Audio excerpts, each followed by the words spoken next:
on behalf of the PedNet Registry, present some data we have comparing plasma and recombinant products. Before I do that, I will just like to show 2 slides on PedNet, what PedNet is, if you're not really aware of it. And PedNet is a network which contains now 31 centers in 16 countries.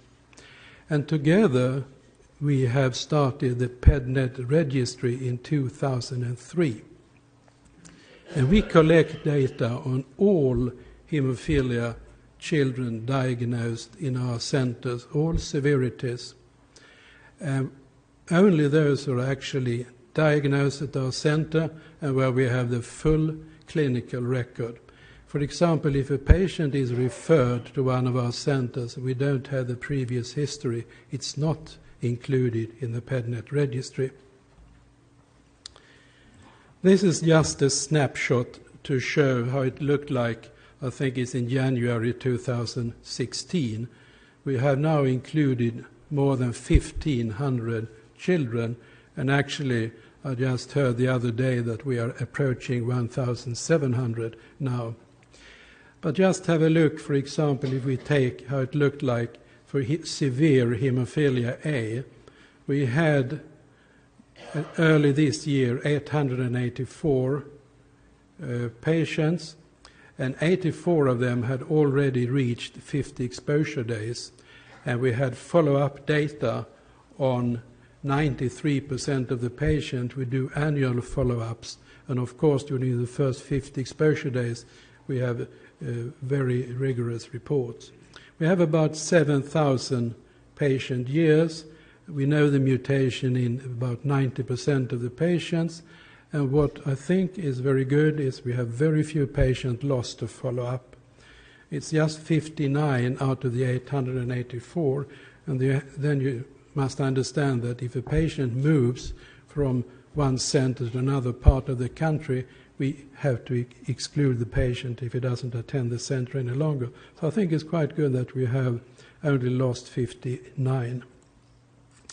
So, the talk today is based on a paper that is being reviewed at the moment, and it's not yet published.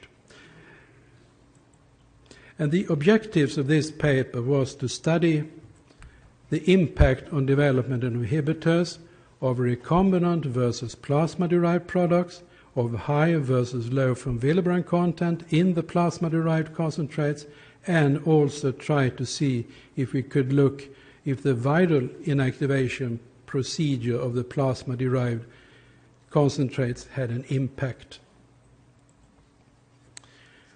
We included previously untreated patients with severe hemophilia, and the patients had previously been either included in the CANAL study, that means that was a retrospective study of children born during the 90s, and the PedNet registry, now updated with more patients than we had in the original Rodin study.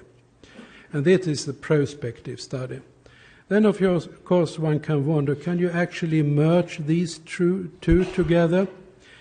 And we think we can do it because we are talking about the same centers in both time periods. We actually had the same definitions on, for example, inhibitors, etc., and we even had the same case report forms. So we thought this is feasible. Definition of inhibitors is, as it usually is, more than 2 positive titers with a cutoff at 0.6 per testa should be in combination with a decreased factor VIII recovery, and of course they were tested more frequently if we had a positive titer, and high titer inhibitor as usual more than 5 Bethesda units.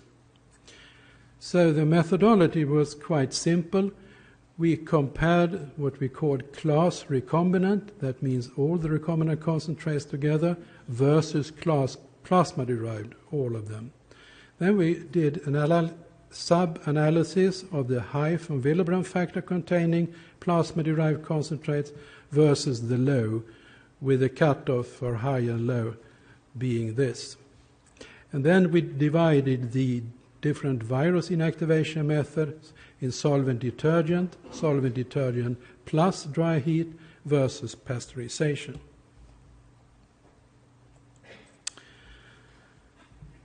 From start, we had 960 eligible previously untreated patients. That means that were all the patients that had been diagnosed having hemophilia at our centers. Then we excluded because we didn't have data on a few, and some of the patients had not yet been treated. And then we had 926 that were actually the study group. Then we do monitor all the data that is included in the registry. We have monitoring at the different centers. And if we don't have the quality of data that we want to have, we exclude patients. So, for example, we excluded here some where we didn't have all exposure days safely documented. But in the end, we had 883 patients included in the study. And that means that of all the eligible that were diagnosed in our centers, actually in the end 92% participated in this study. And what I think is good, almost 100% had reached 50 exposure days, the period where you can actually expect an inhibitor to have developed. Where we know from previous studies quite few are added up to 75 exposure days. So the first comparison was between class plasma and class recombinant. And you see we ended up with 225 patients on plasma-derived to be compared with the Rodin study where we actually had, I think it was 88, and 658 recombinants.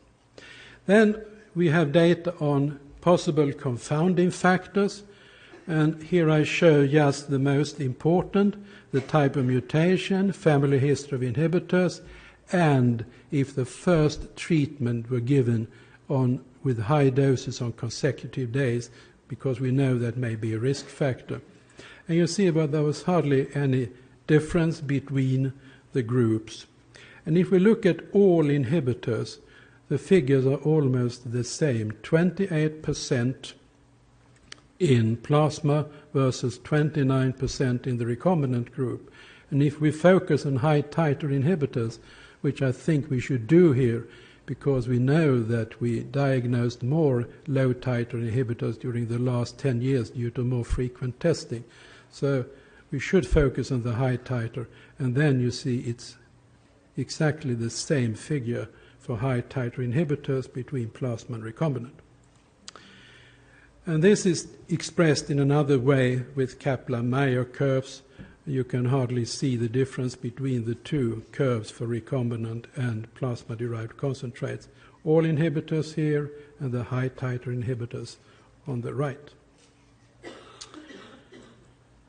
What about high von Willebrand versus low von Willebrand contents? Then we ended up with 184 patients with high von Willebrand factor plasma concentrates and 41 in the low group. Again, we looked at high-risk mutations. You see there were slightly more high-risk mutations in the high group. Same family history, same intensive exposure. Here, it looks like we have a difference. You should notice its small figures here. And actually, you will see in a later slide that when we adjust for possible confounders like the high-risk mutation, this is actually no difference between these groups, neither for the all inhibitors or the high titer. And finally, the third comparison between different virus inactivation methods. And here again, we ended up at almost equal size of the three groups. And again, not much variation. There is variation here on intensive exposure between these two categories. But you will see later on when we adjust for possible confounders, actually these figures are similar. And that brings us to a comparison of risk factor, the hazard ratio. And here we have any inhibitor development, but I think we should focus over here on high titer inhibitor development. We have here the unadjusted data, and here we have the adjusted hazard ratio.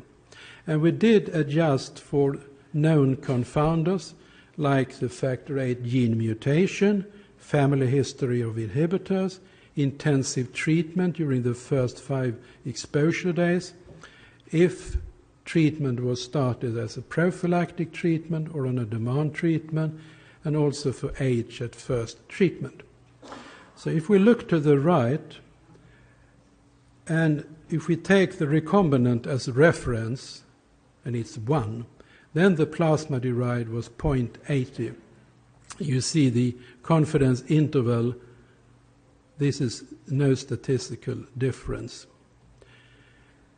What about the high von Willebrand versus the low? If we set a reference as 1 for the high von Willebrand, we will have 0.85 for the plasma-derived, and again, an even wider confidence interval. This is not statistically significant difference. The same is true for the viral inactivation methods. Remember, we had smaller groups here, about 60, 70 patients. We end up with larger, wider confidence intervals, and actually between the first two, no difference, and even this is actually not statistically significant.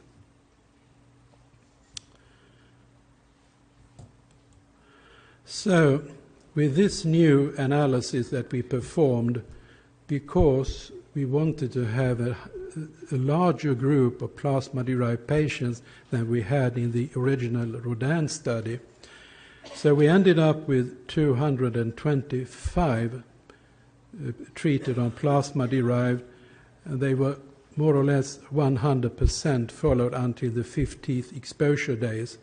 And we end up that the recombinant group is 658, and the plasma treated group with 225.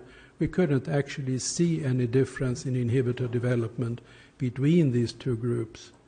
And furthermore, we couldn't see any difference between the 184 and 41 on high versus low von Willebrand content, and also in the group of the different virus inactivation method, we couldn't see any difference either. I would like to acknowledge the 31 centers and co-workers in the PedNet group. I would also like to mention that if you are interested in what we are doing in PedNet, because it's not only about concentrate, we have, for example, almost 1,000 children where we know how they were delivered and the neonatal complications, for example. And we will present this as a morning symposium outside the program tomorrow, so please, you're most welcome.